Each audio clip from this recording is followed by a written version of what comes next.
Hello నమస్తే welcome back to my channel Sowji మీ ఇంట్లో ఒక్కరు. ఎలా ఉన్నారు అందరూ బాగుండాలని మనస్ఫూర్తిగా అయితే కోరుకుంటున్నానండి. సో ఈరోజు అయితే ఎక్కువ మొత్తంలో పూలు తీసుకొచ్చుకున్నప్పుడు ఫ్రెష్గా మినిమం 1 మంత్ వరకు స్టోర్ ఉండాలి అంటే ఎలా స్టోర్ చేసుకుంటే నిల్వ ఉంటాయి అనేది మీతో షేర్ చేయబోతున్నానండి. దాదాపు అందరూ కూడా డైలీ పూజ చేస్తూ ఉంటారు కదా. కార్తీక మాసం, శ్రావణ మాసం అని అయితే కాదు, ఎప్పుడు పూజ చేసేవాళ్ళు 1 వీక్ 10 డేస్కి అలా తీసుకొచ్చి పెడుతూ ఉంటారు. సో అయితే ఇలా కవర్లో తీసుకొచ్చినప్పుడు కవర్ అస్సలు ఫ్రిడ్జ్లో పెట్టకండి. అంటే పల్లెటూరులో ఉండే వాళ్ళకైతే నేను చెప్పట్లేదండి, వాళ్ళకి చెట్లు విపరీతంగా ఉంటాయి కాబట్టి డైలీ ఆ పూలను కోసి దేవుడి దగ్గర అయితే ఫ్రెష్గా పెట్టేస్తూ ఉంటారు, ఏ రోజు పూలు ఆ రోజు. సిటీలో ఉండే వాళ్ళు ఏంటంటే వాళ్ళు ఆఫీసు జాబు ఏదో ఒక విధంగా అయితే పని ఒత్తిడి వల్ల సఫర్ అవుతూ ఉంటారు కాబట్టి మినిమం 1 వీక్ నుంచి 10 డేస్ వరకు సరిపడా పూలు అయితే తీసుకొస్తూ ఉంటారు. అదే పండగ టైంలో ఏంటంటే పండగ రోజే పూలు కొనుక్కోవటం వల్ల బాగా విపరీతంగా రేట్లు అయితే ఉంటాయి కాబట్టి ఆ రేట్లు భరించలేని వాళ్ళు ఏంటంటే పండగ కంటే ముందే ఒక 2 డేస్ ముందు 1 డే ముందు తీసుకొచ్చి స్టోర్ చేసుకుంటూ ఉంటారు. అయితే వాళ్ళు కూడా కవర్ తీసుకెళ్ళి ఫ్రిడ్జ్లో పెడుతూ ఉంటారు. అలా అస్సలు పెట్టకండి. ఎందుకు అంటే పూలు ఎప్పుడూ కూడా మనం ఎన్ని రకాలు తీసుకొచ్చుకున్నప్పటికీ కూడా వాటికి సపరేట్గా పెట్టుకుంటూ ఉండాలి. ముందుగా అయితే పూలు తీసుకొచ్చినప్పుడు ఎవరైనా సరే ఇలా వెడల్పుగా ఉండే ఒక ప్లేట్లో కానీ తాంబూలంలో కానీ వేసేసుకోండి. ఆ తర్వాత మనం ఎన్ని రకాల పూలు తీసుకొచ్చామో ఏంటి అనేది క్లారిటీగా తెలుస్తుంది. అదేవిధంగా ఏ పూలు నలిగాయి, ఏ పూలు బాగా వడిలిపోయాయి, ఫ్రెష్గా ఉన్నాయి అనేది కూడా క్లారిటీగా తెలుస్తుంది. అదేవిధంగా మనకి పూలకు తగినట్లుగా ఎన్ని కంటైనర్స్ అవసరం అవుతాయి అనేది కూడా తెలుస్తుంది అనమాట. సో ఇక్కడైతే నేను పూలకు తగినట్లుగా కొన్ని కంటైనర్స్ అయితే తీసుకున్నాను. ఇక్కడైతే ఒక కంటైనర్ తీసుకున్నానండి పూలకు తగినట్లుగా. ఇందులో అయితే ఒక టిష్యూ పేపర్ వేసుకున్నాను. టిష్యూ పేపరే కదా, ఏముంది ఈ టిప్ మా అందరికీ తెలుసులే అని అనుకోవచ్చు. సో టిష్యూ పేపరు అడుగున వేసి పూలు పెట్టడం అనేది సాధారణ విషయం, అందరికీ తెలిసిన విషయమే. కానీ టిష్యూ పేపర్ వేయటం వల్ల ఏంటంటే పూలల్లో వచ్చే తేమని అబ్జర్వ్ చేసుకొని ఎక్కువ రోజులు ఫ్రెష్గా ఉండటానికైతే ఉంచుతుందన్నమాట. అయితే ఈ టిష్యూ పేపర్ లేని వాళ్ళు ఏం చేస్తూ ఉంటారు అంటే అడుగున న్యూస్ పేపర్ వేసుకోవచ్చండి. న్యూస్ పేపర్ వేయటం వల్ల కూడా అబ్జర్వ్ చేసుకుంటుంది తేమని. ఒకవేళ అది కూడా లేని వాళ్ళు ఏం చేస్తారు అంటే ఒక కాటన్ క్లాత్, శారీ లేకుంటే డ్రెస్సు, బనియన్ క్లాత్, కర్చీఫ్ ఏదైనా సరే ఫ్రెష్గా మీరు వాష్ చేసి ఆరిన తర్వాత పొడిగా ఉన్నప్పుడే ఈ అడుగున వేసుకోవాలండి. సో ఇలా పూలు పెట్టినప్పుడు ఆ తడిని అంటే పూలల్లో వచ్చే తేమని ఈ క్లాత్ అబ్జర్వ్ చేసుకుంటుంది. సో ఇక్కడ మీకైతే నేను చూపించట్లేదు కానీ ఇన్ని రకాలుగా మీరు చేయొచ్చు, అంటే పూలని ఎక్కువ రోజులు స్టోర్ ఉండేటట్టుగా మీరు ట్రై చేయొచ్చు అనేది మీకు చెప్తున్నాను అనమాట. సో కావాలి అంటే మీరు ఒక్కసారి ట్రై చేయండి, ఎలా వచ్చిందో కూడా కామెంట్ సెక్షన్లో మెన్షన్ చేయండి. నెక్స్ట్ అండి, ఇక్కడ చూశారు కదా వేరే కంటైనర్ అయితే తీసుకున్నానండి. సో ఇందులో కూడా ఒక టిష్యూ పేపర్ పెట్టేశాను. మనం ఆల్రెడీ కూడా ఏదైనా పూజ చేసినప్పుడు టెంకాయ కొడుతూ ఉంటాం కదండి, అందులో ఉన్న కొబ్బరి తీసిన తర్వాత షెల్ పడేస్తూ ఉంటారు. కానీ షెల్ వల్ల చాలా ఉపయోగాలు ఉన్నాయి. అందులో ఒకటైతే మీకు చెప్తానండి.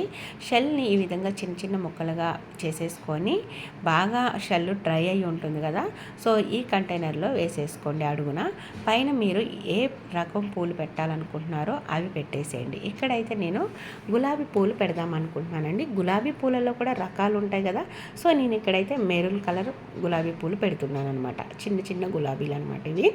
సో మనం పూలు కంటైనర్కు తగినట్లుగానే తీసుకోవాలి, అంటే పూలకు తగినట్లుగా కంటైనర్ తీసుకోవాలన్నమాట. సో ఇక్కడ చూసారు కదా మొత్తం ఇలా పెట్టేసుకోవాలండి. ఇందులో షల్ వేయటం వల్ల ఏంటి అంటే ఈ పూలల్లో ఉన్న తేమని షల్ అబ్జర్వ్ చేసుకొని ఎక్కువ రోజులు ఫ్రెష్గా ఉంచడానికి ట్రై చేస్తుంది. నెక్స్ట్ ఇక్కడ చూశారు కదండి, ఇంకొక కంటైనర్ తీసుకొని అడుగున ఈ విధంగా టిష్యూ పేపర్ వేసేసుకొని ఫేస్కి అప్లై చేసే పౌడర్ అయితే వేసేసుకుంటున్నానండి. ఇలా ఈ పౌడర్ వేయటం వల్ల ఏంటి అంటే మనం ఏ పూలైనా సరే, నేను ఇక్కడైతే నేచురల్ గులాబీ అంటే హైబ్రిడ్ గులాబీ, నార్మల్ గులాబీ అని ఉంటుంది కదా, నార్మల్గా ఉండే గులాబీ తీసుకున్నాను అనమాట. సో ఈ గులాబీలు ఇలా పెడుతున్నాను. అడుగున పౌడర్ అప్లై చేయడం వల్ల ఏంటంటే గులాబీ పూలు కలర్ చేంజ్ అవ్వకుండా మంచి స్మెల్తో ఎక్కువ రోజులు ఫ్రెష్గా ఉండే ఛాన్స్ ఉంటుంది, వడలిపోకుండా కూడా ఉంటుంది. టిష్యూ పేపర్ వల్ల తేమ అబ్జర్వ్ చేసుకుంటుంది. సో నేను ఇక్కడ ఇన్ని టిప్స్ అని నెంబర్స్ అయితే చెప్పట్లేదండి, ప్రతిదీ కూడా ఒక టిప్పులాగా అయితే తీసుకొని ఒక్కసారి అయితే ట్రై చేయండి, తప్పకుండా వర్కౌట్ అవుతుందండి. సో ఇవన్నీ కూడా నేను ట్రై చేసే ఉన్నానన్నమాట. సో మొత్తంగా ఇక్కడ మీకు 3 కంటైనర్లు చూపించినప్పటికీ కూడా ఒక 5 టిప్స్ అయితే చెప్పుకుంటానండి. సో నెక్స్ట్ టిప్ అండి, ఒక చిన్న కంటైనర్ తీసుకున్నానండి. ఇందులో చూసారు కదా, మనం డైలీ కూడా అగరబత్తీలు వెలిగిస్తూ ఉంటాం కదా. అగరబత్తీలు వెలిగిన తర్వాత కింద అయితే చిన్న చిన్న పుల్లలు అయితే ఉంటాయి కదండి. ఆ పుల్లలన్నీ కూడా మనం పక్కన పెట్టేసుకోవాలన్నమాట, కలెక్ట్ చేసి. ఆ పుల్లలతో కూడా మనకి యూజ్ఫుల్ ఉంటుందన్నమాట. సో ఆ పుల్లలను అయితే నేను ఈ విధంగా చిన్న చిన్న ముక్కలుగా విరిచేసి ఇందులో వేసేసాను. సో నా దగ్గర అయితే కొన్నే ఉన్నాయి, మినిమం మీకు చూపించడం కోసం వేస్తున్నాను అనమాట. సో ఎక్కువ మొత్తంలో ఉంటే బాగా అడుగున వేసేసేయండి. సో ఈ పైన అయితే పూలు పెట్టారనుకోండి, పూలల్లో తేమ అనేది వస్తుంది కదా, ఈ అగరబత్తి పుల్లలు అబ్జర్వ్ చేసుకొని ఎక్కువ రోజులు నిల్వ ఉంచే ఛాన్స్ ఉంటుంది. ఒకవేళ ఇక్కడ నాకు తక్కువ ఉన్నాయి కాబట్టి తక్కువ మాత్రమే చూపించానండి. 2 పుల్లలకే ఎలా అబ్జర్వ్ చేసుకుంటుందా అనే డౌట్ అయితే మీకు రావచ్చు కాబట్టి క్లారిటీ చేస్తున్నాను. నెక్స్ట్, మీరు డైలీ కూడా పూజ చేసేటప్పుడు ఈ విధంగా అగ్గి పుల్లను అయితే గీస్తూ ఉంటారు కదా. సో ఆ అగ్గి పుల్లలు కూడా మీరు కలెక్ట్ చేసి పక్కన పెట్టుకోండి. మరిన్ని అగ్గి పుల్లలు అయిన తర్వాత వాటిని అస్సలు పడేయకండి, ఇలా కంటైనర్ అడుగున వేసేసుకోండి. ఈ అగ్గి పుల్లలు కూడా ఈ తేమను అబ్జర్వ్ చేసుకుంటుంది.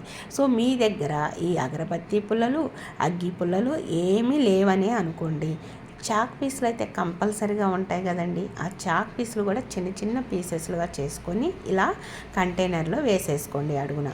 సో ఇప్పుడైతే పైన పూలు పెట్టేసుకున్నారనుకోండి, ఎక్కువ రోజులు ఫ్రెష్గా అయితే ఉంచుతుంది కదండి. ఇక్కడ చూసారు కదండి, ఇలా నేను 4 కంటైనర్లో పూలు అయితే స్టోర్ చేసుకున్నాను అనమాట. సో ప్రతి ఒక్క కంటైనర్లో కూడా పూలు వేరు రకాలుగా ఉన్నప్పటికీ కూడా 2 కంటైనర్లో 2 సేమ్ రకాల పూలు ఉన్నాయన్నమాట. సో మీరు ఒకవేళ నలిగిన పూలు అలా ఉన్నట్లయితే సపరేట్గా మీరు స్టోర్ చేసుకోండి. సో ఫ్రెష్గా ఉన్న పూలల్లో అస్సలు కలపొద్దు, పదే చెప్తున్నానని అస్సలు అనుకోవద్దండి. ఇలా మీరు స్టోర్ చేసుకునేటప్పుడు పైన అయితే టిష్యూ పేపర్ వేసేసుకొని మూత క్లోజ్ చేసేసుకోవాలన్నమాట. చూసారుగా ఫ్రెండ్స్, మీకు ఇక్కడ చూపిస్తున్నది 4 కంటైనర్స్ అయినప్పటికీ మీతో షేర్ చేసుకున్న టిప్స్ అయితే 10 వరకు అయితే ఉన్నాయన్నమాట. సో మీరు పూలు తీసుకొచ్చినప్పుడు మినిమం 1 మంత్ వరకు ఎక్కువ మొత్తంలో నిల్వ ఉండాలి అంటే ఇలా రకరకాలుగా మీరు ఒక్కసారి ట్రై చేసి చూడండి. సో కంపల్సరిగా వర్కౌట్ అవుతుందండి. సో నేనైతే ఎప్పుడు ఇలానే ట్రై చేస్తూ ఉంటాను కాబట్టి మీతో షేర్ చేశాను అనమాట. సో ఈ వీడియో మీరు ఫస్ట్ టైం ఎవరైనా విజిట్ చేస్తున్నట్లయితే సబ్స్క్రైబ్ చేసుకొని పక్కనే ఉన్న బెల్ ఐకాన్లో ఆల్ బటన్ యాక్టివేట్ చేసుకోండి. వీడియోస్ అప్లోడ్ చేయగానే ప్రతిదీ నోటిఫికేషన్ రూపంలో మీ ముందుకు వస్తుంది, మీరు మిస్ అవ్వకుండా ఉంటారు. వీడియో నచ్చినట్లయితే లైక్ చేయండి, ఫ్రెండ్స్ అండ్ ఫ్యామిలీ మెంబర్స్కి షేర్ చేయండి. Don't forget my channel. Bye take care. ఇంకొక మంచి ఇంట్రెస్టింగ్ యూస్ఫుల్ వీడియోతో మీ ముందుకు వచ్చేస్తాను. Thanks for watching.